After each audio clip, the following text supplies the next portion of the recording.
Hello, and welcome to another episode of No Small Rolls, a D&D podcast where there are no small rolls, and no, we didn't start recording on time because everyone was charging their dice. It's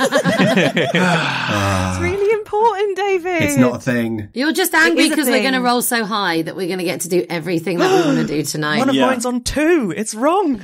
Oh, you charged it wrong. Grace, how do you charge a dice then? So you have to put them all on the highest number the die can roll, and then you have to put them in descending order. So check our social media out to see how we've done it. Yeah.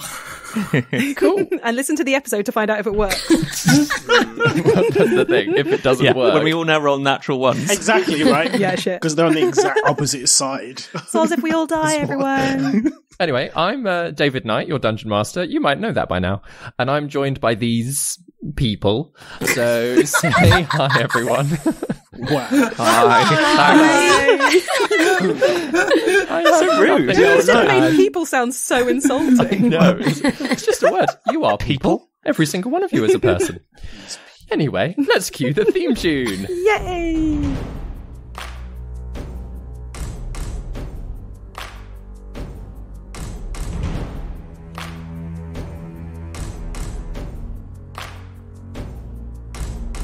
Prepare your party of players and polyhedral dice. Your tragic backstory better be worth the sacrifice. Seize your sheets and D20. Let's play D&D. Your haggard character swaggers with daggers in each hand. You've all discussed what you must, but even better laid plans. Take a turn when checks are missed. Roll initiative. Brandish your blades. Don't fail your saves. No risk too great, no choice to roll. This is your story. No guts, no glory. Confront your fate with every roll. Every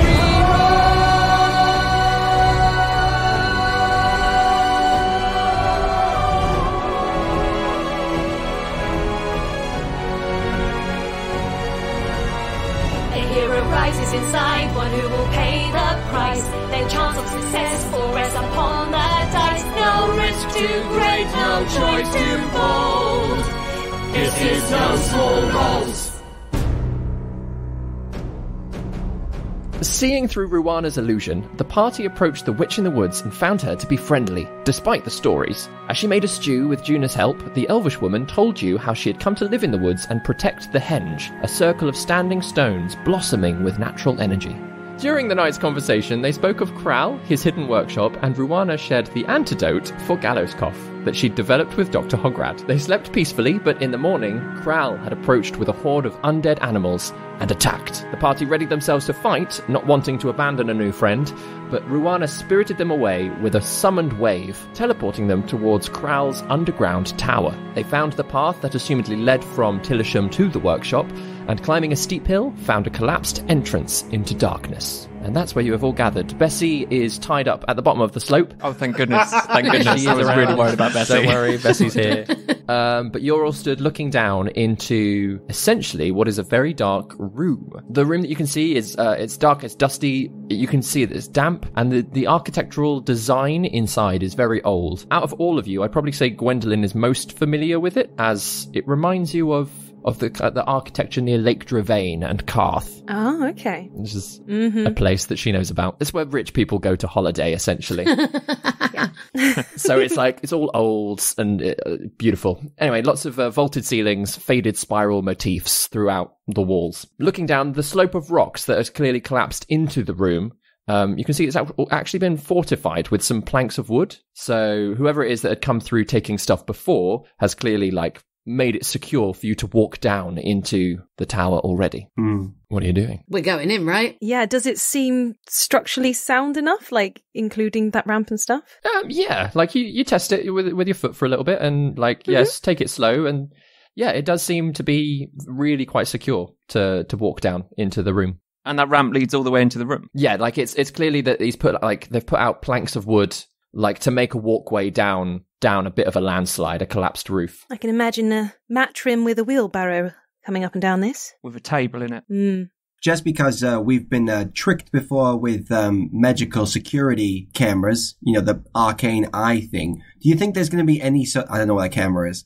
It's D&D. No, I've got no idea. It sounds really interesting, though. Well, Krall knew that things were being taken somehow. But do we think he's got any, booby traps or anything as we go down this thing? I would safely assume that would be the case. Yeah, I mean, it's definitely worth checking, isn't it? Orryn? Are your goggles prepared? I mean, I haven't prepared the goggles particularly this moment, but I mean, I can do. Give him a hot second. Or I can just have a good look around. We don't have a lot of time. We might as well press on. Yeah, I mean, can I have a look around? Can I have an Should we inspect? do a perception check at least? Yeah, somebody do a perception and somebody What? investigate. What's a perception check there, Juna? I'll do an investigation check. Shall we have a look? Shall we just have a little perceive and see what's Have going a really on? good Can look I around. smell for flowers? Yeah. I don't think I've perceived very well. 6. I'll investigate as well, shall I? Sure. Yeah. So Juna's done a perception. Orryn can do an investigation. So charging dice doesn't work. Can we have... We're all together. Can we have helped him? We're all looking together. Well, as Juna's made a separate roll, I'll say that's like the 2 rolls. Oh dear. So that's a natural 2 for me for a total of 8. 8. So it is quite dark, and obviously, most of you have got dark vision, or are your goggles attuned to dark vision, Orryn? Yes, yeah. The dark vision goggles are always accessible. Yeah. So even though there is a bit of light coming in through the hole in the ceiling, by the time you make your way down into it, you've had a good look around, and you're fairly certain that the room itself isn't booby trapped. There's nothing that's gonna suddenly trigger or anything like that. And in fact, when you get down into the main space of the room, it's actually been cleared out quite a lot already. So most of you were thinking by this point that, oh well, maybe anything that was trapped has already gone off. So you feel pretty safe just to have a wander around. Are there many doors in here? There isn't a door. The only thing that a way out of this room is a spiral staircase in the corner, sort of its own little circle. The room that you're in is a circular room. There is a bit of a raised plinth, like a step up, a circular thing in the center of the room as well, but that's completely empty. There's some broken cabinets and shelves around the edge. And there's a little bit of puddles of water where it's clearly rained and it's sort of washed its way in. Can I search the shelves to see if there's anything that has been left behind? Any scraps of paper, anything? Make an investigation check. Come on, charge dice. Yeah, hell yeah, charge dice. That is 18. 18. Me.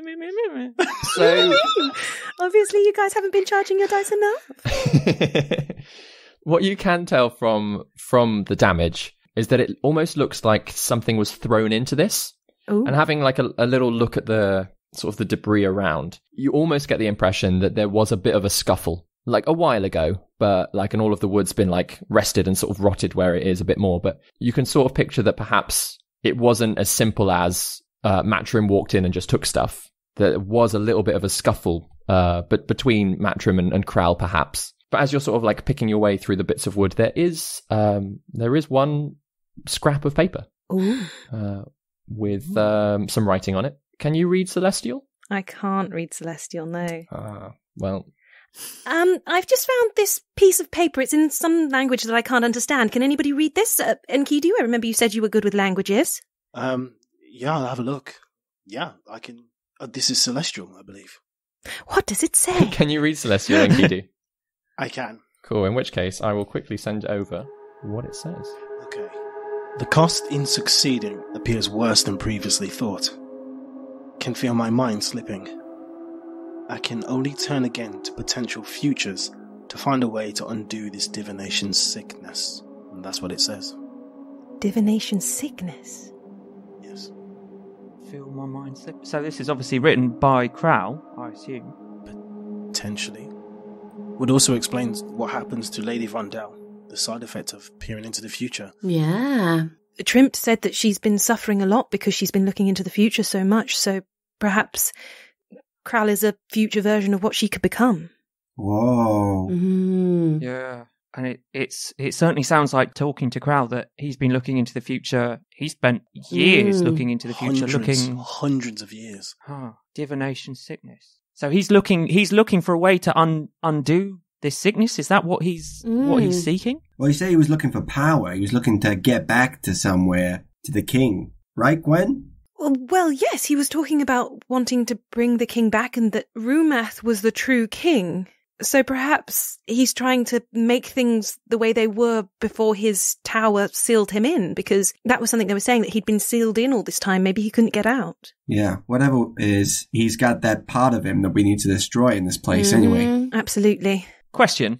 The plinth in the middle of the room, does it look about the right size for the divination table? Yes. And as you sort of just give it a quick glance over, there is clear scratch marks where a heavy table has been pulled across the stonework. So yeah, very, very easily you can tell that this was essentially his divination room. How on earth did he manage to move this by himself? Well, there's the whole Vondel family. Maybe they all got involved. And his wife. They're all in it together.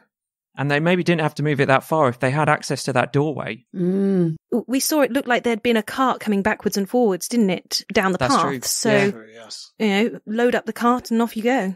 Guy's going to start walking over to the spiral staircase. Is it a spiral staircase that goes down? Yes. He's going to start gingerly tiptoeing down those steps, just keeping an eye out for anything that looks unusual. Juna is definitely going to follow him. Definitely. And where are you going without saying anything? Jesus. Okay. Wait for the rest of us. Come on, Guy. Come on. Yeah, okay. Fine. Come on. So whilst you all have dark vision in one way or another, is anyone going to light a light? Because obviously you can only see about 60 feet. Enkidu can see a bit further, but the rest of you can only see about 60 feet into the darkness. Maybe I should walk in front. Yeah, well, my sources of light don't make that much of a difference anyway, to be honest. Like, they're only little tiny little DM, things. under minor illusion, can I light a light for us with that? Can you? It wouldn't be a big one, I don't think. I think minor Not big illusion enough can to make see, probably. like a 5-foot glow, yeah. Cool. Then I will not do that. Sorry, what are we looking at? We're still upstairs. We haven't gone down there. Yeah, Gaius is stood at the top of the stairs, like slowly edging his way down. Do you want to drop something down with a bit of light on first to see what you're doing? And announce that we're here. What if he was experimenting on dead creatures that are waiting for us below? Oh, okay. Yeah, it's not a good idea to make a noise and, like you say, announce ourselves. I think let's just go down. Let's go down. Yeah, looking up at Enkidu, like, his, like, dark leather armor and stuff. I was like, Kyle just like, yeah, the darkness is kind of your thing. That's fair play. You go ahead, buddy. Good. I'll go ahead. And I just prepare the longsword. It's just out and ready, and I'll just walk ahead. I'll take up the rear. I'll go in the middle. I think Juna's keen to go near the front. I'll go next to Orryn, I guess. That's being guided. Well, to be fair, you do sort of need to organise yourself, as the little spiral staircase is really only wide enough for one person at a time. Okay. So you are single file at this point. After you, Guy, then. Okay. No. After you, please. Oh, boys, just go. Okay, fine. Jesus. Okay, let's go. So Enkidu first, followed by Juna, Gaius, Orryn, then Gwendolyn. Enkidu, as you're walking down the steps, do you want to make a quick investigation check just to be keeping safe? Yeah, of course I do. Yes. Yes, please, very Charging much. dice is absolute... It's pants. Yeah, I got the same roll as Ben. Oh, Yeah. don't blame the charger. Charging dice does not no, work. it's- Charging your dice is believing that you've charged your dice. Exactly. You guys haven't committed to it. Natural 2, so that's a 3. No. As you're sort of walking down, you perhaps get a little bit distracted by the stairs themselves. They're metallic, so they are making like a little like tink noise as each of your boots is like stepping onto them. So you're trying to move slowly to reduce the amount of noise that you're making. But it spirals down for probably about 30-40 feet until it opens up suddenly on both sides into one corridor, this spiral staircase in the middle. And looking down both ends, it's almost identical both ways. There's, again, about a 30-foot corridor in each direction and a door at the end of it. Both ways. Both ways. Which way smells worse? I cannot tell. No, especially with that roll you just had. Are we all down now? Yeah. So the spiral staircase does carry on further down. So technically you've got 3 directions you can head. Left, right, or downwards. I feel like if he's trying to hide something, surely that's going to be as far away from the surface as possible. I don't disagree, but also I don't really fancy going further downstairs if there's maybe something that we don't want in between us and our way out at that point. So I'd feel more comfortable checking out this level and just making sure it's safe, if nothing else. Let's do that then. How far away is the door? About 30 feet. From where I am, I'm going to cast Mage Hand. Mm-hmm. It's not very strong. I'm going to see if I can just push against it. Which door, the left or the right? The left. So, yeah, you can see, like, down the corridor, your little scaled hand suddenly materialise, throws you a thumbs up, because that's what it does. The emoji hand. And then pushes against the door, and you find that it just swings open into another dark room. Actually, with your vision, Enkidu, you can see in the centre of that room is a table. Just a table. That's all you can see from your current, Okay. I want to open the other door as well from where I am. Mm-hmm. See if I can do that. So yeah, you move the mage hand past you all, sort of floats by, floats 30 feet. I wave at it as it goes past.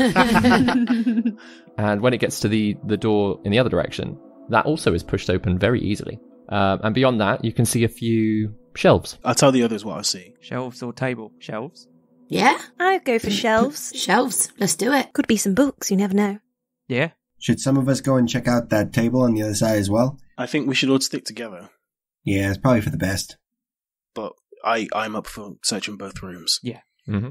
Shelves first, table second. Sounds good. Cool. So you head down the corridor toward the shelves, and you get to the door. You're all being assumedly very cautious. And as you peer inside, what you can see is basically an empty library. There are shelves against every wall. There's a couple of small writing desks that have been sort of broken and one that's been upturned. There are a few rotted books in the place and scraps of paper across the desks and like on the floors and things. And the only other thing that stands out to you all is that between two of the bookshelves, there is a wide enough space for a doorway, but there is nothing there. Just a brick wall. So that's where the doorway used to be. His door. Again, how on earth did they get something that big out of you? And the doorway is able to teleport you somewhere else? Yeah, and then back to the door with the key. Well, Lady Vondel does have magic. Perhaps she has some things that helped them in that way. They also had to get rid of a lot of their staff, didn't they? So perhaps they used staff members, got rid of them, perhaps didn't just fire them. So that they wouldn't tell the secrets. Of course. We know where the doorway is. It's not here, so why don't we search for what's left? Yeah. Just a quick check. Guy's going to pick up a book and throw it at the doorway. Yeah, it goes sort of spiraling across the room, just hits the brick, falls to the floor. So is there anything else on any of the shelves? Make an investigation check. I've recharged my dice. Believe.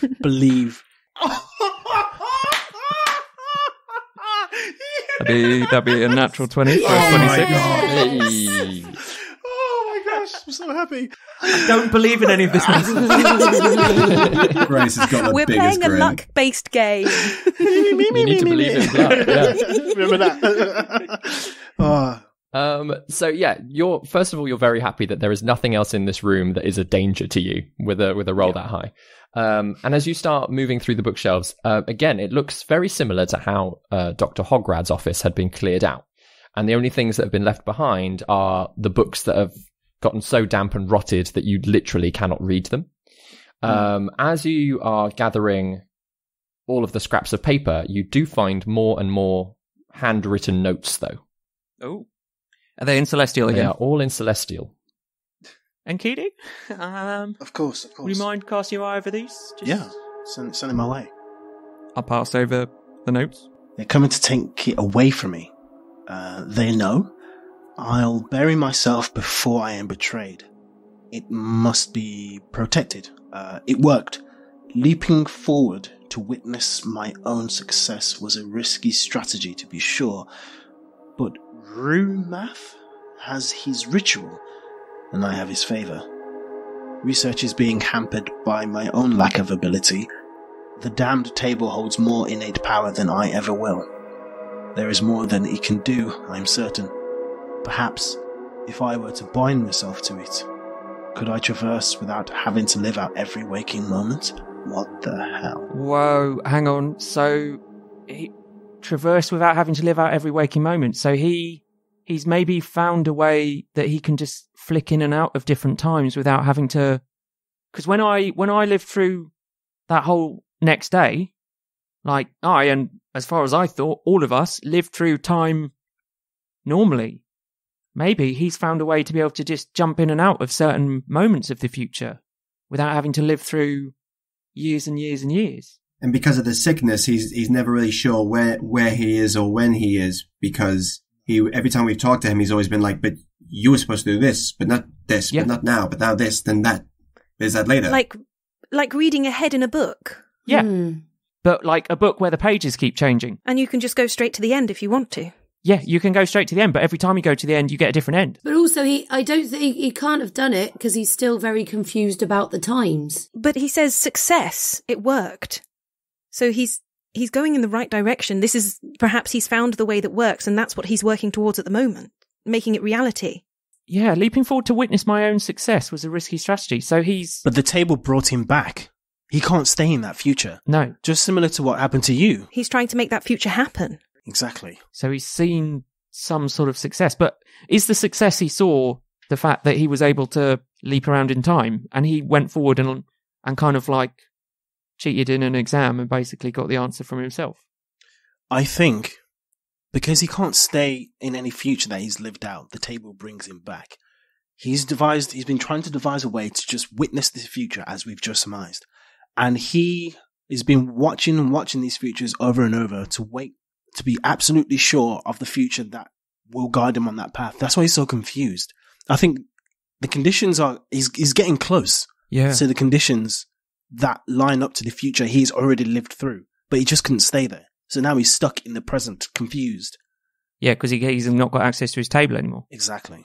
But also, what was that first note, Enkidu? You said that I'll bury myself before I'm betrayed. It must be protected. And he's done that. He's buried himself underground. So that was him that did it. Nobody buried him under here. He buried did himself. That himself. No, that lines up with what Master Witten said. She said that he buried himself as a result of his experiments. Oh, yeah. So he's done this deliberately to himself to protect his table. Because the Vondells found out about his experiment. They're coming to take it. No. I think he buried himself hundreds of years ago. Oh, yes, I think he buried himself. Someone was onto his experiments, or he was worried about this like hundreds of years ago, potentially. Yes. He buried himself underground back then. Yes. And then has carried on working with his table for hundreds of years. So that he could find exactly the right set of, the right recipe. He's been looking for exactly the right recipe so he can get what he wants. But the Krollans must know. Or the Vondells. Because they have it now. How on earth would they discover it? Maybe they found it by accident, or maybe they've been excavating or maybe they've just been looking for it for a really long time. We don't know. Didn't someone say something about an earthquake at some point? Ruana did. So there was a bit of a shake. Oh my gosh. So maybe it was just an accident. It was just a natural phenomenon, and then Krallovin was revealed. Yeah, that might have opened up the hole that we walked through. Yes. That opened up the gap into his place. Somehow the gamekeeper, because the gamekeeper comes to these woods anyway. He does. Discovered the hole. Because that is strange for how secretive he's trying to be. Why is the roof so open to the elements? Yeah, so that must have been the thing that, like you say, sprung him free. But at the same time, he wasn't exactly aware what's going on. And then the Vondells with the huntsman, managed to get in there, get the things, maybe have a scuffle with him, and go. Yeah, absolutely. From what we saw upstairs, it looked like things were taken by force. Yeah. There's something else that's bothering me about this passage here. He says that Rumath has his ritual, and I have his favour. Rumath Tarabor, the king, from 600 years ago. So there's a ritual, there's a way of raising him from the dead. Rumath has his ritual. So do you think Rumath wanted something from Krall? Because Krall's like a powerful magic user. So did Rumath... Rumath could be a magic user as well. So did he teach him a ritual or give him a ritual or something? He must have. To do what? And I have his favour. Favour of a king. Maybe if we go around a bit further, we might find some more. Can I do a charisma check, please? Yes, absolutely. Come on, charge dice.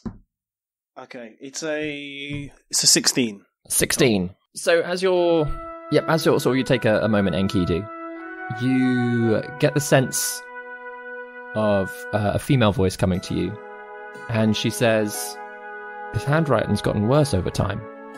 Whose handwriting? On the notes. Hina, you've seen this before. No. But I know bad handwriting when I see it. But how do you know it got worse? Well, look at it. They're coming to take it away. That's the worst. Research is being hampered. That's the most eloquent. Huh. So this is part of a diary that's been scattered, perhaps? They're coming to take it away from me. So he wrote that bit. The danger of that moment must have passed, and then he must have been allowed to carry on with his research. It's a good spot. You just get the sense that she smiles because she knows it's a good spot. But then the contact with her is gone. I told the others what she discovered. Yeah, it looks like these different parts of the passage were written at different times, different states of mind. So the neater ones are the older notes. So it starts off with research being hampered by his lack of ability. Yes. And that the table holds power. Then which one looks next neatest? Who's got calligraphy? Anyone proficient with calligraphy? Yeah, me. Yeah, you do, yeah. Me. I also do as well. I forgot that. In which case, with Gwendolyn and Orryn looking over it, I'll let one of you roll with advantage. I'll give that to Orryn. Quill's in the name after all. Yeah, Quill's in the name, Quill's in the job. Except it's not.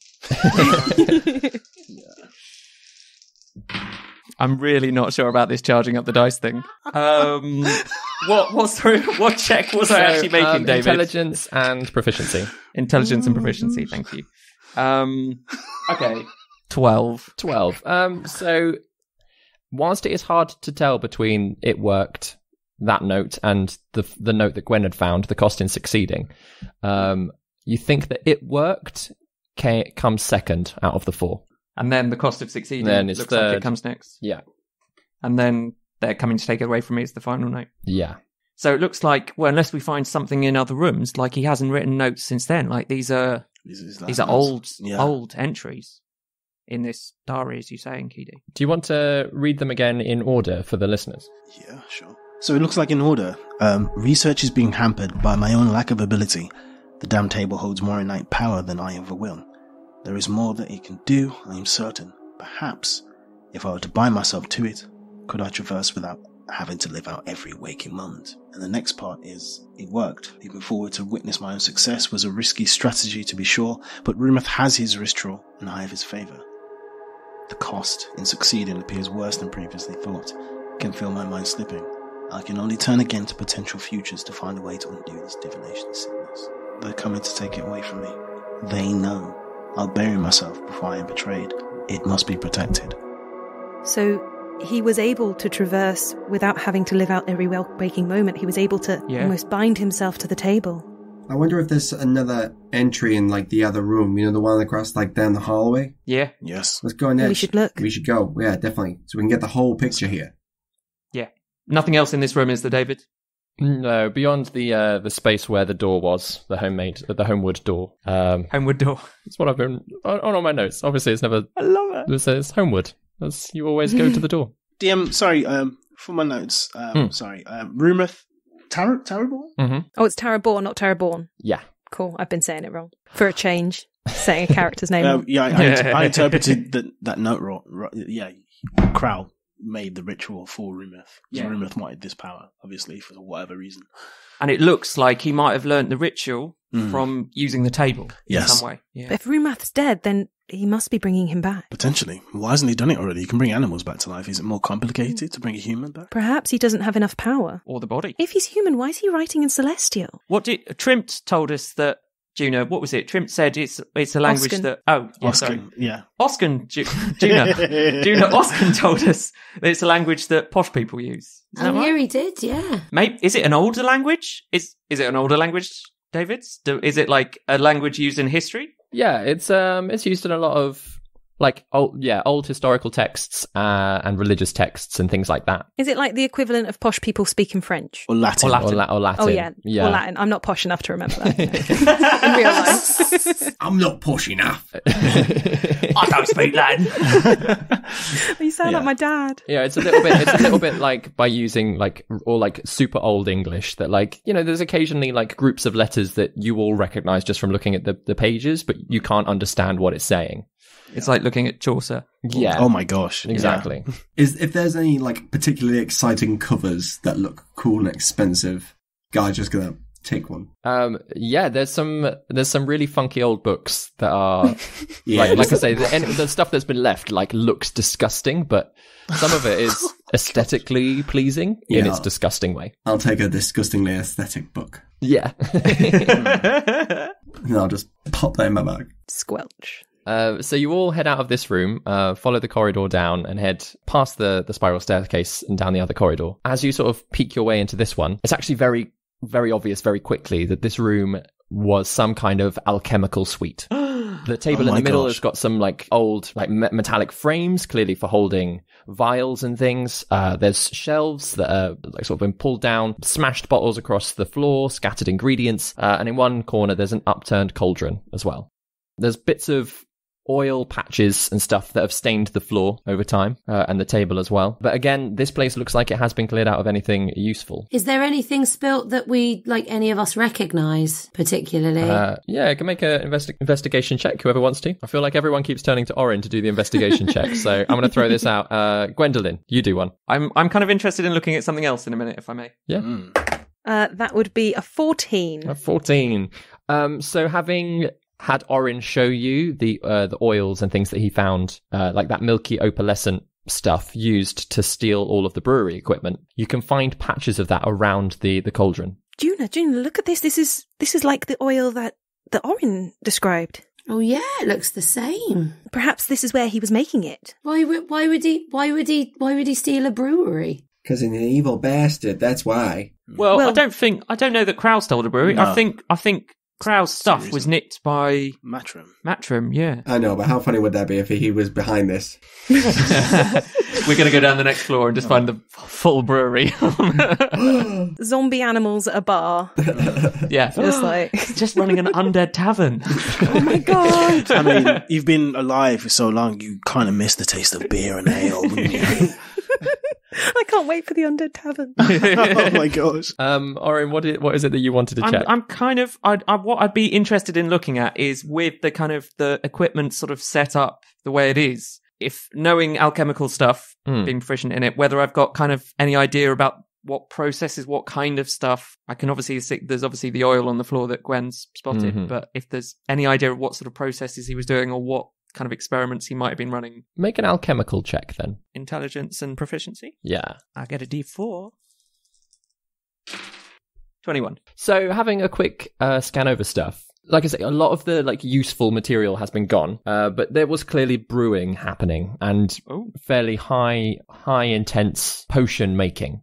From sort of having a good sort of look at the setup, you can see that it was some kind of healing material that he was maybe making. And as you sort of give everything a look over, you can tell that in one of the smashed bottles across the floor, the ingredients that have been left behind, you can see that they're much smaller than they should be. So it's almost as if he was keeping stuff that naturally would be much bigger, and having shrunk them down has been able to keep a lot more of it in storage for longer. He's shrunk down ingredients. Yeah. So I explained to the group.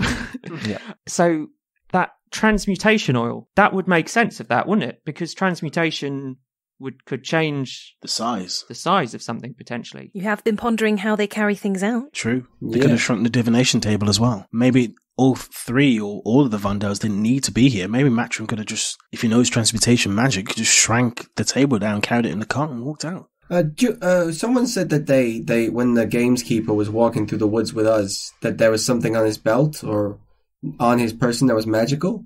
Yeah, there was something with transmutation magic hanging on his belt.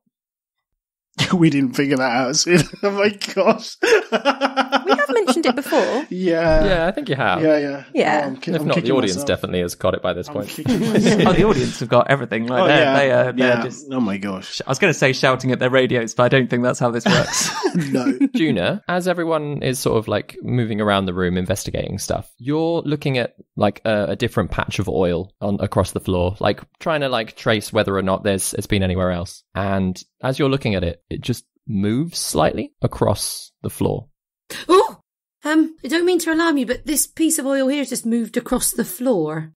What? It's moved across the floor. Where to? Just over here, look. I go over and look. Yeah, and as you're stood there a moment, like, you wait, and you just watch this small puddle, like, shift slightly, maybe by about sort of 4 inches or so, just slides across the floor. I have never, in my 200 years, seen that happen before. There's oil everywhere. Everyone look around. Is it just that that's moving, or is there more? As you look around, it seems to be the only one that's moving. It's quite a large puddle, though, sort of like a yellowish colour. Can I prod it with the end of my quarterstaff? Poke it with a stick? Yeah, on the exact same wavelength, Gwen. Roll initiative. Oh! What? We're going to fight a puddle. Why did you do that? You got to poke it with a stick. Nobody said that. I don't regret it for a moment. So, 25 to 20. 21. Oh, lovely, June. My dice are finally charged. 22. Oh, Gaius. Wait. 20 to 15. Nope. 15 to 10. 12. 10 to 5. 8. What did you get, Enkidu? Natural one. Oh! Nice. That's a charge dice if I What ever do you heard add one. to it, though? Because you can still add your initiative My initiative to is your natural plus 1, so it's a 2.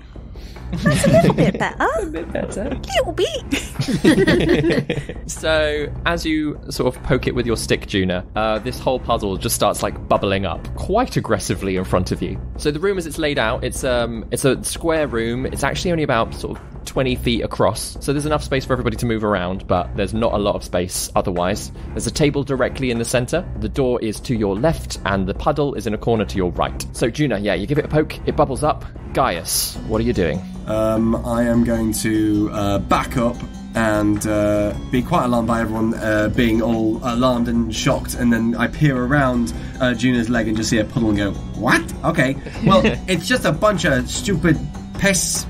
Like, what the hell? It's just a puddle of piss. And I'm going to cast Vicious Mockery at it. That is amazing. That is amazing. Yes. Cool. Does it roll a saving throw, or do you roll an attack roll? Oh, wisdom save. Wisdom save. 6. Yep, it fails. I rolled D4 and I got a 4, so it does 4 psychic damage to the puddle, and then it has disadvantage on its next attack. So if it does turn out to be something nasty, then it's got disadvantage. 4 damage. So psychic damage. It evaporates straight away. No, it does. It does. Like, you can see that this, like, puddle of, like, and the more it's sort of bubbling up, the more, like, oozy jellyish it looks, and it just, Does this mean it has ears? Does it have ears?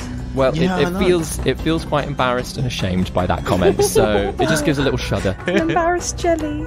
Juna, what are you doing? She is going to whip up her staff. She's going to look at the puddle, and she is going to, inspired by Guy's vicious mockery, she's going to just look at the puddle and say, "Piss puddle!" and cast radiance at it. Word of radiance. Amazing. So it needs to make a Constitution saving throw. Constitution, it got a 14 altogether. It succeeds. It succeeds. Just. So does it take half damage, or does it just take nothing? Nothing. That's all right. Well, it mate. doesn't like this radiant word billowing out from you, and especially having been viciously mocked. It's going to sort of bubble up, and this pseudopod of jelliness just lashes out at you, Judah. Phew, at least it's not Juna. Oh yeah, Juna's fine. So, make an attack roll, and that is grand total of 7. Does that hit you? It doesn't. Take that, puddle. So it's just sort of like, it lashes out, you duck out of the way, and it then just starts like writhing up the wall behind it and gets to about head height with Orryn. Yep, halfway up the wall. And Orryn, it's your turn. Has it been less than an hour since the undead battle thing that didn't happen? Probably been over an hour by this point. Okay, so my dragon has run out of power. Oh, that's tragic. It's okay, everyone's still got their temporary hit points, but it's powered down, and I've put it back in my bag. So in that case, it's right in front of me. Yep. I'm gonna go. I don't think I can insult it like everyone else, and I'm just gonna reach forwards with my gloves of shocking grasp and attempt to shock it. Cool. Make an attack roll. 17. That hits. Yeah. Charging dice. They said charge your dice. 1 point of electrical damage. Ooh, so many points.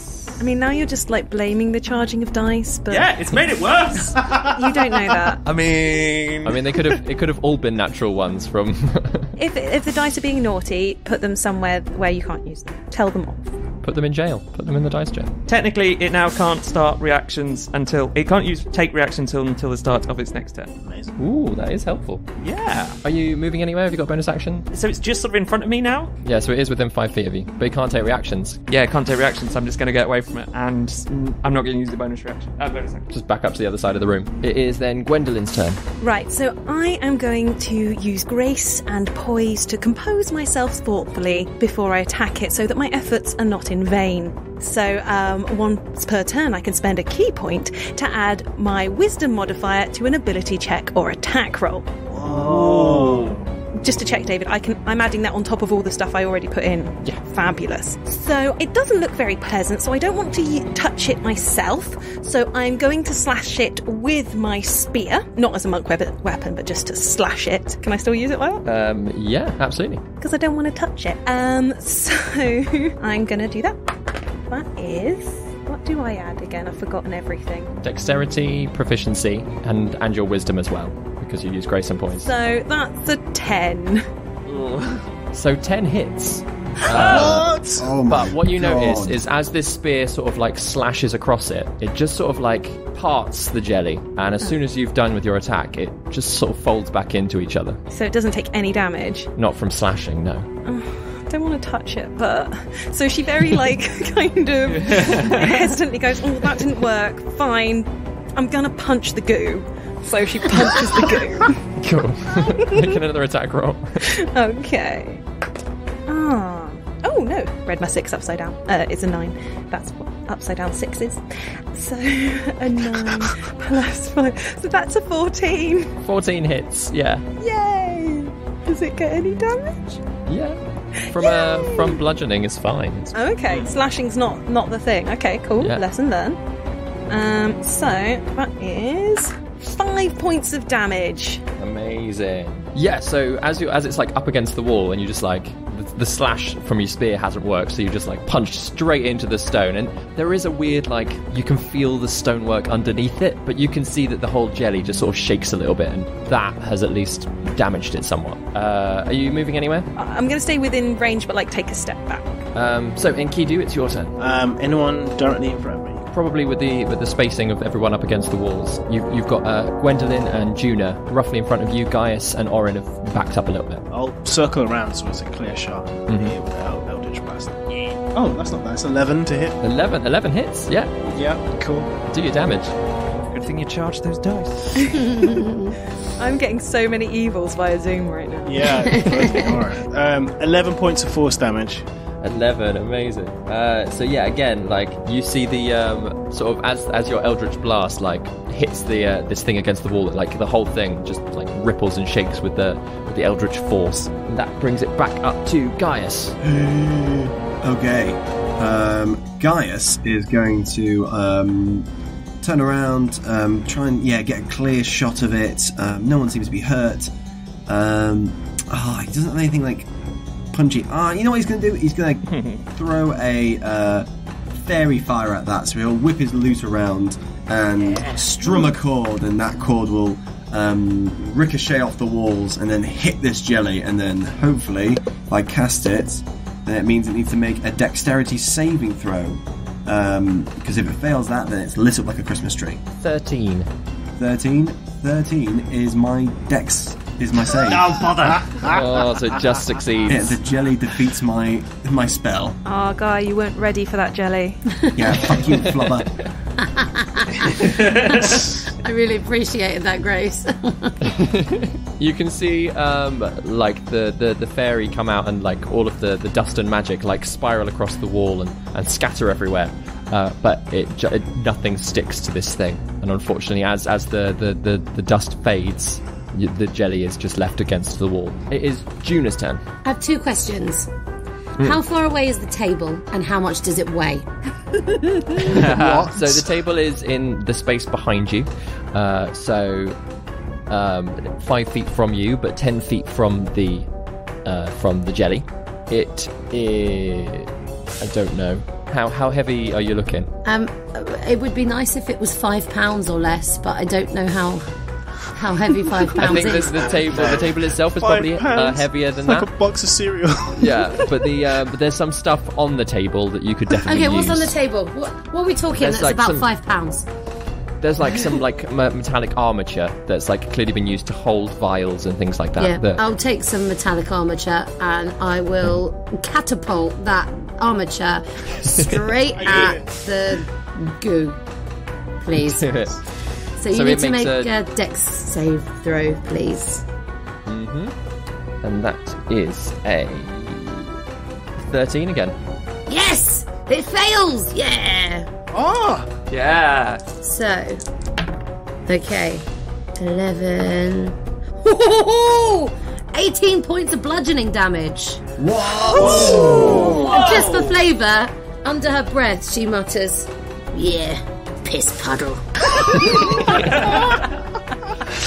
Yeah. Oh my god. So yeah, with that, you catapult this armature with such force that it embeds itself into the brick. And so this like ooze is like having to like move itself, like literally pull itself off of this pierced stuff that's gone straight through it, and it's starting to like drip down the wall again. It is its turn, and again, having attacked it, it's going to throw a pseudopod out at you, Juna, Yeah, that seems fair. with a 21. Yeah, that hits. Yeah, dude. And with a last hit, that's 9 bludgeoning damage that it does to you. Oh, glad I've got those temporary. Good thing you got those temp hit points. Plus 3 acid damage as well. So how many points is that in total? So 12 altogether. 12 altogether. Okay, that's doable. Do you remember when that would have killed us? Oh yeah, it did. Goodness me. Make sure you've listened to episode 8 before you listen to this episode. Goodness If me. you haven't, what are you doing? What a strange place to start. Yeah, why have you started with this episode? So yeah, this thing like carries on dripping down onto the floor, and it's just moving now steadily towards Gwendolyn and Juna. But it is Orryn's turn. Is it still attached to the armature that or has it come off that? It's sort of like entirely? dripped around it to get back down to the floor. Okay, I just thought it'd be fun to grab that with some shocking grass. So it's heading towards those two. Okay, in which case I think I'm just going to let's just whip out the welding torch, I think, and see. Let's hope it's not resistant to fire damage. If I flips, say 10. Have you been recharging it though? No. This is a slow-moving puddle of jelly. 10 is enough to hit it. It's fine. Hey, there we go. So that's a D10's worth of fire damage. Oh, yeah, 5 points of fire damage. Yeah, it's really not looking good by this point. Like it's singed around the edges. It's like it's broken up, so it's actually more of like 4 or 5 little gloops that are barely like strung together with the jelliness. Gwendolyn, it is your turn. Well, I always did enjoy jumping in puddles, and I jump in it. Oh. Gwendolyn Peppa Pig Road. Oh yeah. That's an 11. That hits. Oh, plus 5, so yeah, 16. Definitely hits. Boom. To be honest, I'm not going to make it have 1 hit point left. So. Don't worry, I got it with 4 plus 3. That is numbers. 7. 7. Yeah, so as you jump on it, it just like squidges out, stops moving completely. And it's a shame because that jelly held the answer to everything you had. I knew it. I knew we should have tried intimidating it first. It was the mastermind behind the whole thing. Mastermind, exactly. Knew everything about your backstories. Could have solved all of your personal problems. It was the simulacrum. It's over.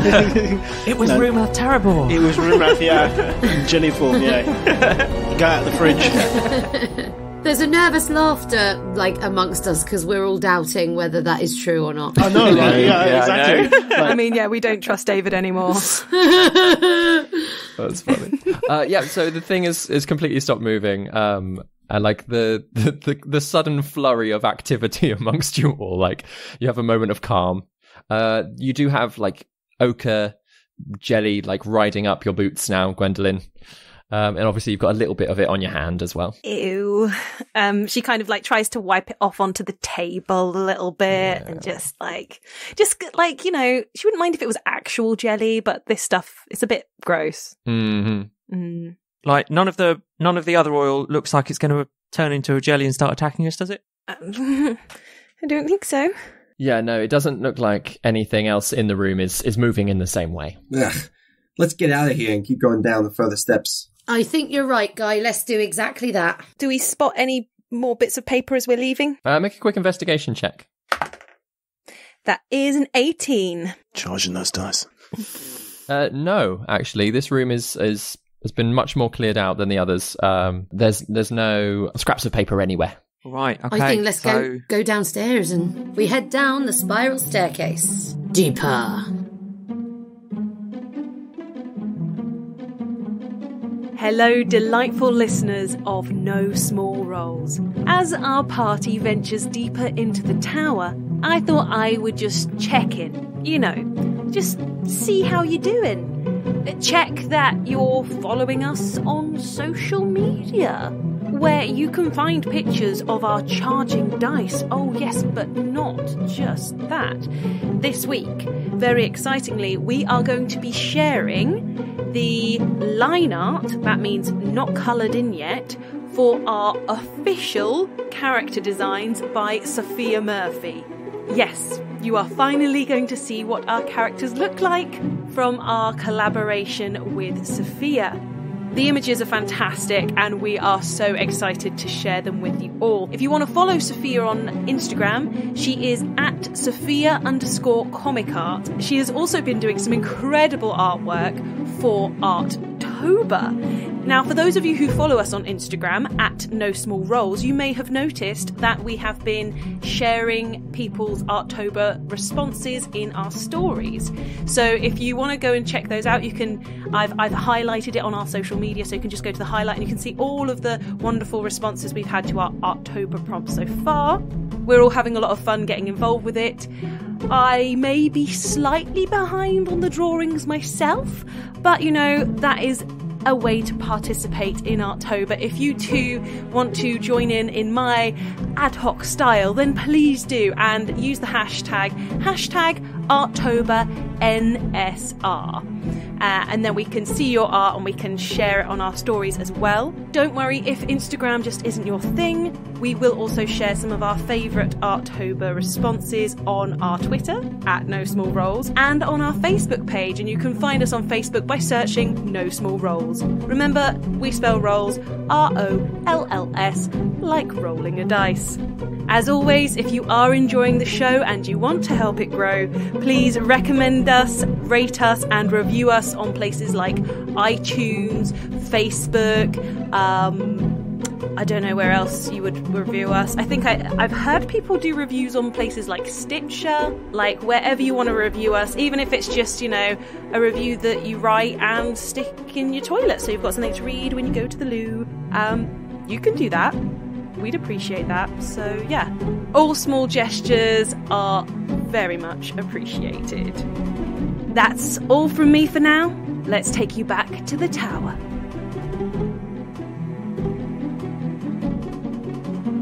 You head back down the corridor, get to the spiral staircase and start walking down. And again, it goes down another 30, 40 feet, sort of spiraling round and round and round, and you get a little bit dizzy after a while. But when it gets to the bottom, at the bottom of the stairs is just a single door. And is this definitely the bottom of the stairs now? They don't go further down? They don't go further. This is the bottom. A single door? Mm-hmm. Enkidu, could your lovely hand do a similar trick like it did upstairs? I'll send the mage hand down the corridor. Thank you, Enkidu. It's very good of you. So everyone, backs up a little bit. Yeah, I definitely back up. Yeah.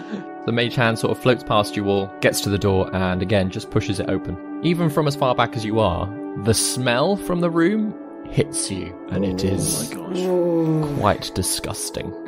Like a dead thing smell. Oh, like a dead thing has been there for a long time. It's all kinds of sulphurous, disgusting smells. Enkidu, that stew did not agree with you last night, did it? Well, yeah, I mean, it was the mushrooms. Those mushrooms. It might be that worm. It might be that worm. That was it. The worm. The worm. Can I give everyone a twain-tied tea bag and say, put this under your nose, it might help with the smell? That's genius. How many do you have? She stole the whole. I have enough until the DM tells me I can stop doling them out. Is it like a Costco bag? Yeah. It's quite potent tea, so they're very small tea bags. Oh. I steal one ring and I get shit for it, and she comes away with a fucking ring. Yeah, that's what happens when you have a +4 charisma. Excellent. So you all strap a little twain tied under your nose. I'm going to rub mine and make it smell of bacon. Oh, bacon tea. Orryn likes bacon. I don't know why I picked bacon. I'm going to use the mage hand to cover my mouth. Nice. So my hands are free. So it's a little, I know, medical skinny No mage medical hand mask. mask. Can Gwendolyn take your tea bag, Enkidu? Yep, absolutely. So she's going to twist two together so that like the two strings come across, so she can like hook them over under her ears. Yeah. And then she's just got the two tea bags hanging under her nose. Amazing. Gaius is just going to like turn to one side and like shove a tea bag up between his mask and then just pop it back. And then Juna says, that's how they're supposed to be worn. Well done, Guy. And shoves it up her own nose. Anyway, sorry. There we go. Jesus, that's aggressive. So you all edge into this room, and actually it's not what you were expecting. It's not a workshop full of undead. It is very obviously a bedchamber. But like with everything else in this place, the bed itself seems to have collapsed a little bit. The blankets that are on them have become ragged and rotten and like full of holes. There is a lot of refuse around the place and a lot of old bones scattered across the floor. But having a quick look, they are just like rodent bones. Rats and small animals and like maybe little bird bones and things like that like crunch as you walk across the floor. There isn't, again, much else in this room. And it being quite dark, Gaius, can you make a quick investigation check? That's going to be a 10. So what draws your attention is that as you sort of walk in, you take a glance like up and just catch out of the corner of your eye some scratching along the wall to your left. And sort of you move around to get a better view of it through everybody as they're sort of like, again, holding their noses, adjusting their tea bags.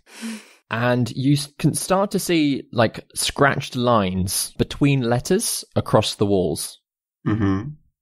As in almost like a ruler mark. So he's like underlined his words or letters, sorry. No, as in like there'll be the letter R and then a scratched line, and then the letter F. But that line even that's scratched between those two letters, and the letters themselves have also been scratched in, they sort of branch off to even other letters and to other things. And then occasionally there'll just be like a number, like 686, and then scratched to a different letter. And then you walk around this circular room, and these lines are dancing between letters left and right and up and down and like looping back to themselves. Whoa.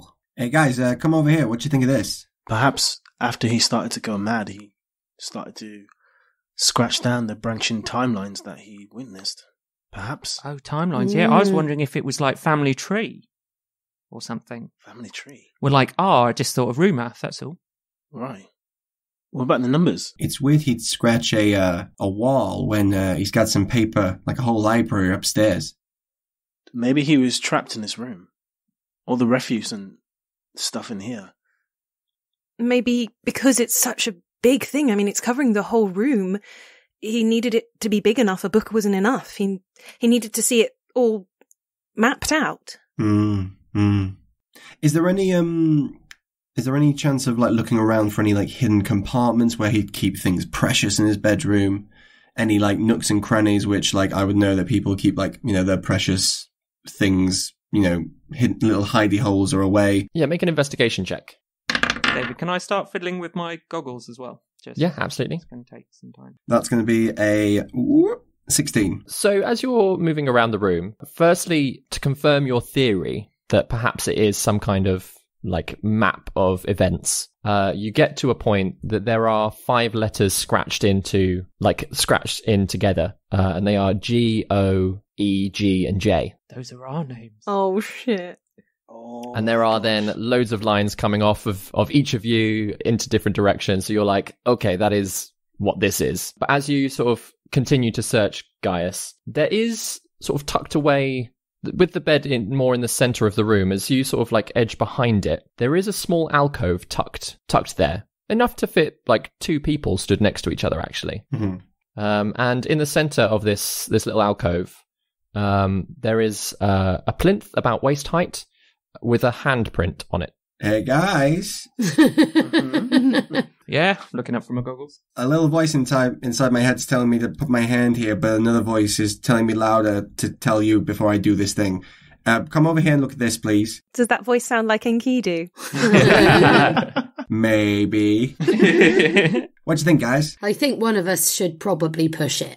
Okay, I push it. What? Don't touch it. Oh, Are you stood in the... Has anyone else gone into the alcove, or are you stood there alone, Gaius? I think I'd be quite close. I'm intrigued. I was fiddling with my goggles, so I don't think I'm anywhere near. Gwendolyn's trying to see if there are any of the lines that are on the wall that seem to be leading towards this. Mm-hmm. Yeah. So Gaius and Juna having a look at this plinth. Gaius, you touch it, and instantly you and Juna are blocked off from everyone else. A wall has appeared behind you. And on the wall in front of you appears the glowing number 10. Oh, shit. It glows in white. Is it gonna... And then it changes to No! 9. Oh, God! Okay, I knew it. Okay, I put my hand against the thing again. And the countdown stops, the wall disappears. You're fine, like you can leave the space again. What the hell was that? I've never been so scared of numbers ever. Oh, my God. What happened? What did you just do? What? There is a countdown on the wall. 10, 9. Countdown To what? To 0, and then something happens, but I was too I scared. mean, yeah, I guess that much, guys. I'm frazzled, okay? That's all right. Sorry. Well, it kind of sealed you in. We couldn't see you whilst you were doing it. But it must be there for a reason. So we think we should just keep at it? No, Well, no, but if we sake. keep at it, then we should all be in there together. I think it's only be able to fit 2 people, though. It is quite a narrow space. Can we try? Or whatever this thing does, or wherever it sends you, how is there a guarantee that all of us will go to the same place? I feel like every single listener is like, no, guys, remember what happened Go the in the last time you magical were in cupboard. this kind of situation. The password obviously changed. What are you doing?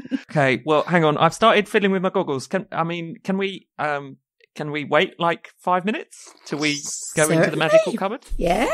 Do I see any lines leading to it? Make an investigation check, Gwendolyn. A 4.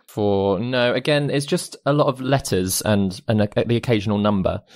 So there's nothing that specifically says, and then they pressed the button in my room, and like it's, unfortunately you're not entirely sure. What you can see is that like you start seeing other little groups of letters, especially a few V's, that your letters keep like going backwards and forwards toward these V's, which you assume can be the Vondells. Yeah. But Okay, he wouldn't have like something really dangerous in his own room, so maybe it's like a panic room. Maybe it's like a safe room. Yeah, well, we haven't found if there's this phylactery thing around that we need to find. We haven't found it yet, have we? We haven't seen any evidence of anything like it. This is the only weird thing I could find besides all the weird carvings in the walls. Maybe this is how he buries the tower. Maybe that's how he seals himself in. Maybe, but I'm not sure. If I was going to bury a tower, I don't know if I'd have a specific device to do it, or I just Let's check around the room a bit more, and then I don't think there's anywhere else we can go. We haven't found this thing. So just a little look around the room and then let's commit to this hand pressing thing, yeah?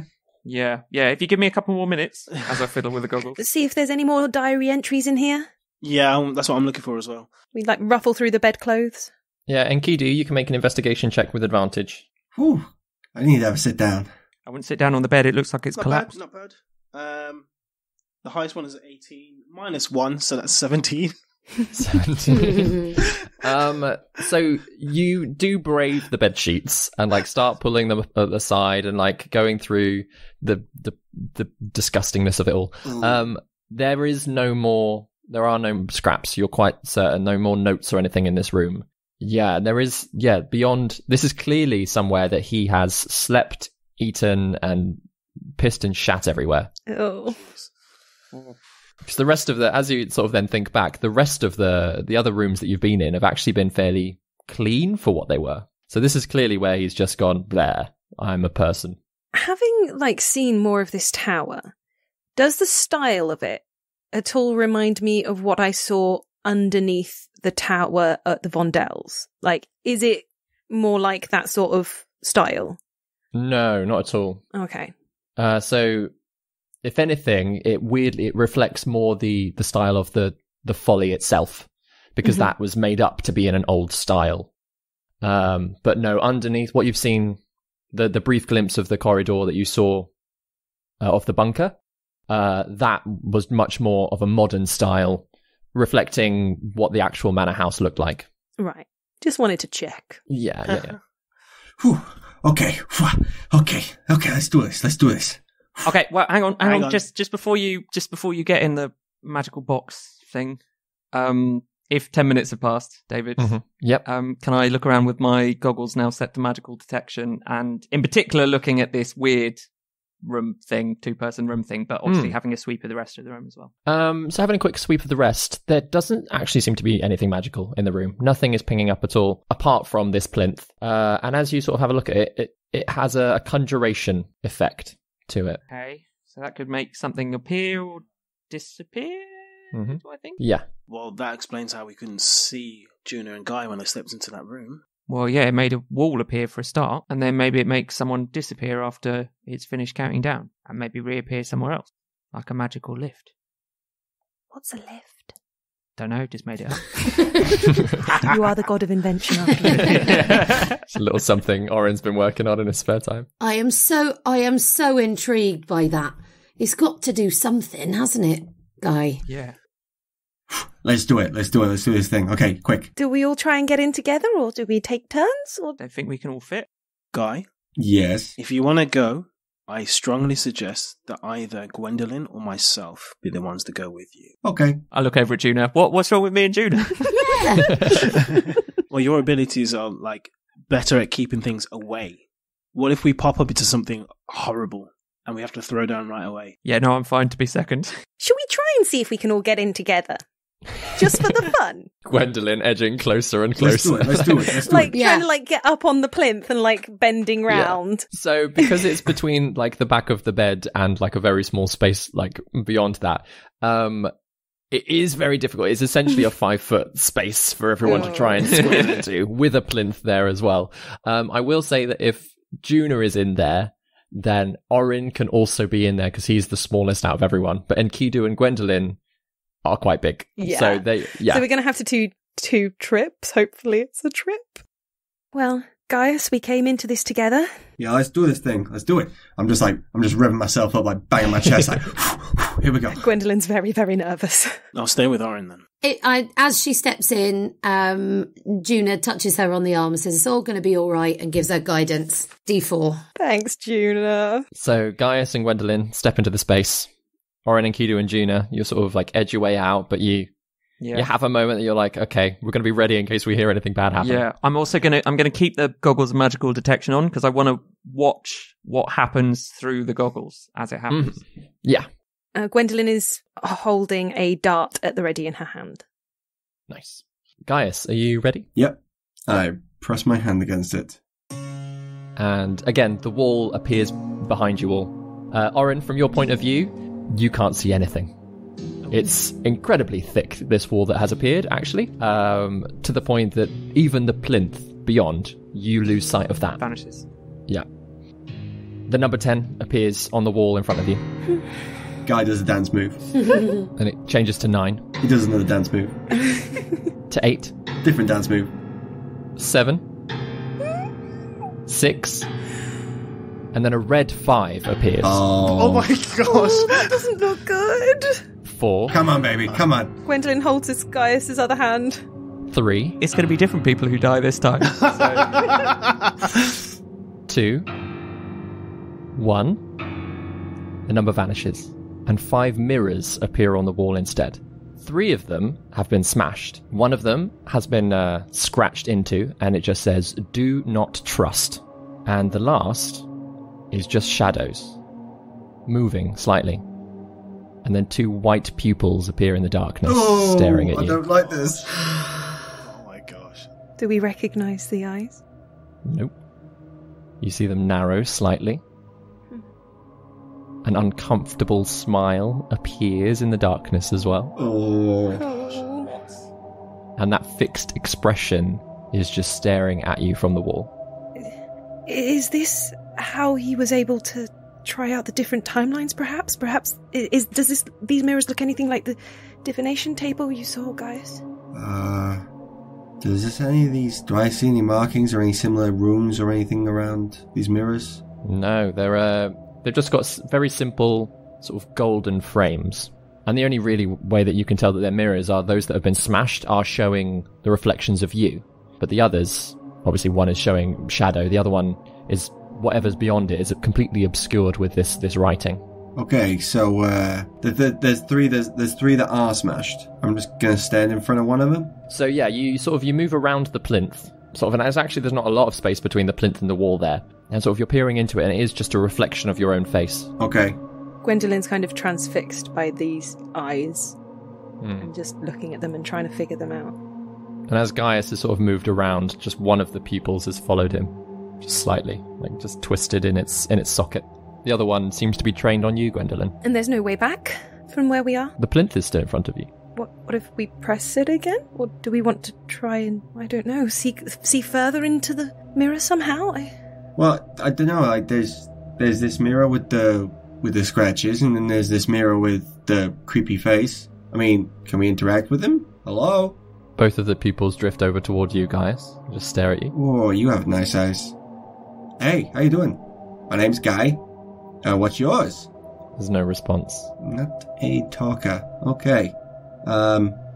Gwen, you got any ideas? I mean, I don't know, touch the mirrors, but I don't know whether we want to. Maybe we need to press our hands and go back to the room we were in and tell everybody else what we saw. Yeah, okay. I'm going to try that touchy thing you just said, so I will touch the mirror with the scratches. It says do not trust. Oh, actually, you know what? I just had a little voice in the back of my head that just read aloud what that said. But then, to be fair, I don't trust Krall either, so, what the hell, right? What if he didn't scratch it? What if future us scratched it?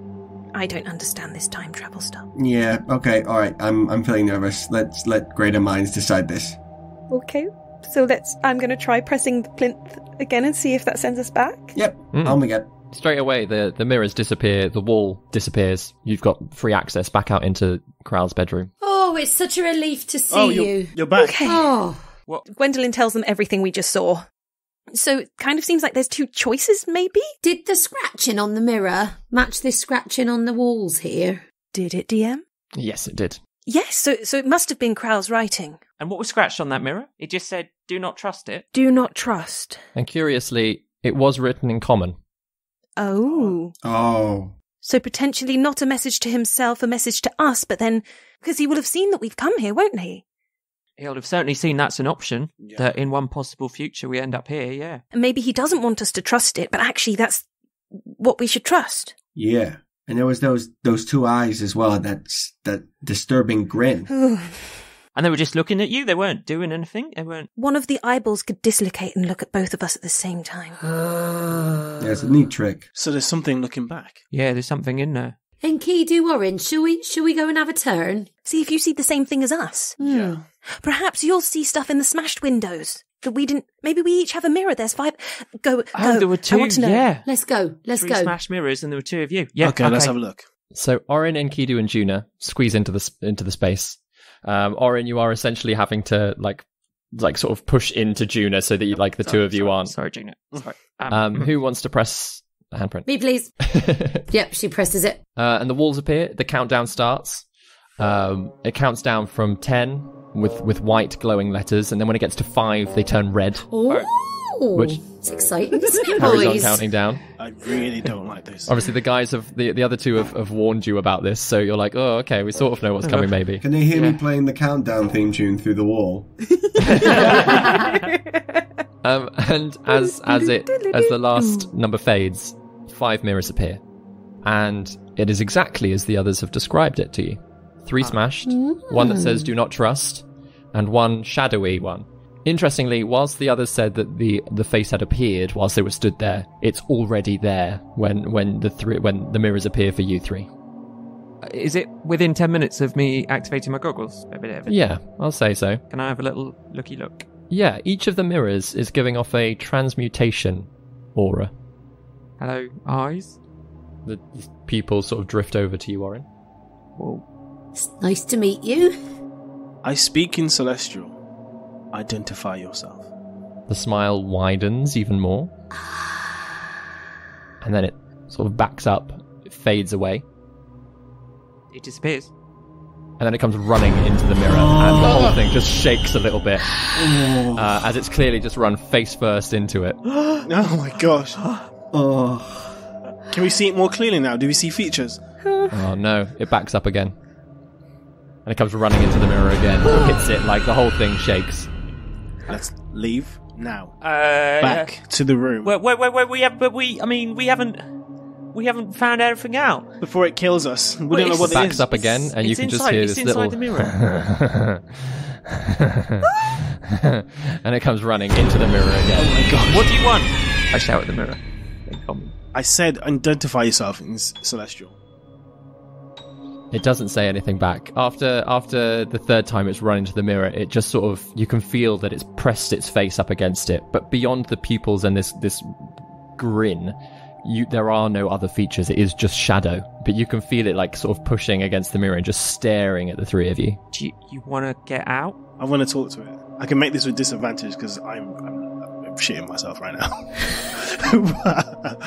I say to it, as menacingly as I falsely feel, you break out of there, you die. Who are you? There's just another laugh.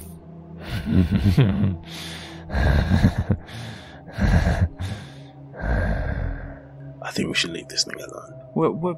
That's all well and good, but I mean, we can go and have this discussion away from the thing, but we think there's a phylactery that we need to get rid of before we can deal with Krall. I don't know what a phylactery looks like, but it might look like that. I completely agree with you, Orryn. Is the laugh like Krall-like? No, not at all, actually. Okay. It's a much, much deeper than you've heard him. This is a weird thought. Go on. It's not like Rumath Tarabor. How would we know? I don't know. I don't know. I don't know what he looked like, and he probably didn't look like 2 eyeballs and a mouth. I'm gonna stare at the mirror and go, Rumath Tarabor? The face sort of like drifts down lower to you, Juna, just so that it's directly in front of you. It doesn't say anything, it just keeps smiling and staring. Well, that solved nothing, did it? Worth trying. Yeah. What? Should we go back to the others? What? Before we do, let's have a look at this other one. What is going on in the other one? The one that says "Do not trust." Yeah, like is it just the same as what the others saw? So as you're like sort of trying to peer past the scratched letters, there is darkness behind it, but it's just, from what you can make out, it just kind of looks like just a plain room, similar to what you're stood in. Actually, you have a quick look around it. You can kind of see the edge of a plinth, like the back end of one, but then it's just a brick wall. Then beyond that, it's all very dark in there. Could I like knock on it with the end of my stick, just like a? Yeah. Sort of beyond the sound of you knocking against a pane of glass. It doesn't make any more noise. These mirrors, do we appear in them? You do appear in the 3 smashed ones. But these but two... not in the other 2. Magical ones, we don't appear in them. Could these be windows instead of mirrors? Yeah. Are we peering into futures where we don't exist? Maybe. This beast could be from an apocalyptic future. Or it's just into a room, and it's just in there. Can I on this... I don't know what the creature is. I think I probably have to do this and then cast Detect Thoughts to see if I can pick up anything from it that way. Ooh. Yes, absolutely. Yeah? So, yeah, you cast it, and initially, like, just to see whether or not you can sense minds, yours, Enkidu's, Orryn's, and this creature do ping up as possible options. Oh, I can listen to their thoughts as well. Yeah, you can listen to their thoughts. I'm going to choose not to, for now. Mm-hmm. Just the creatures. Out of respect. Uh-huh. Yeah. Thought you weren't going to listen to the creature out of respect. I'm not going to listen to... I'm going to listen to Orryn and Enkidu's, because, they're my friends. The surface thoughts that you get from this creature are just like describing your movements, essentially. Mm-hmm. The short ones move that way. The one with the leg, looking at... the big one's probably the most dangerous. Those kind of thoughts. Okay. all interspersed with giggles and laughs. And we'll go deeper. Yeah. So it has to make a check, right? A wisdom saving throw. Oof, what a handy spell. 10 is what I rolled. It fails. So as you start probing deeper into its mind, there are a few reasons and bits of truth that start floating out. The first is that it has recognized that you are not Servelt. Okay. Also, It's recognised that we are not Servelt. you three are not Servelt. Mm-hmm. Also seems to sort of float through its mind that it's not spoken to Servelt in many hundreds of years. Wasn't even sure if he was alive anymore. And the very last thought, sort of reasoning that you can sort of draw from it, is that none of us mages have used this communication tool in quite a while. I wonder if the others are dead as well. So it's a mage. Again, even these deeper thoughts there's something tainted about them. It like they don't quite sit right. They are like delving through, you can sense these clear ideas, but they are filled with laughter, the occasional aggressive like shout just in this creature's own head. And that's it. That's what I get. For delving through for it's a minute that you can push into their head, isn't it? Yeah. So those are the thoughts that you gain from it. I look sort of at the eyes. I say thank you, and then say to Orryn and Enkidu what I heard, so that they know. So this is a person, or was a person? A mage. From a very long time ago. And this is a communication tool. So is this communicating with somewhere else? So there's a convocation of mages. This is the communication room to speak to them. Yeah. 5 different mages that you could communicate with. Shall we go back and tell the Let's others? go back and tell the others. Yeah, Let's tell the others others what you found. So you hit the handprint again. The wall behind you disappears, so do the mirrors. And you rejoin Gaius and Gwendellyn. Those eyes and that mouth is a mage who knew Servelt, potentially. Very old mage. Wasn't somebody talking the other day about, what were they called? Something like liches? Oh, you're right. Yeah, yes. I mentioned Yes. liches, I think, the other day. Wizards who become undead. Do you think that could marry up with what a lich Absolutely. is? I don't know. I'd never heard of them till you mentioned them. Potentially. Well, we were wondering if that's what Krall was, but maybe Krall isn't a lich. That thing is. Okay. So where's the creepy lich guy fall into, like, where we're going to find this phylactery? Like, do we smash all the mirrors, or do we, like, call it a day and go to town and wait for the undead to arrive? Or I don't know. I don't know where we... That doesn't feel like we an need option. to does not. find the phylactery, don't we? Enkidu, Yes. just read the earliest note again, whilst everyone's having this discussion. Research is being hampered by my own lack of ability. The damned table holds more innate power than I ever will. There is more than it can do, I'm certain.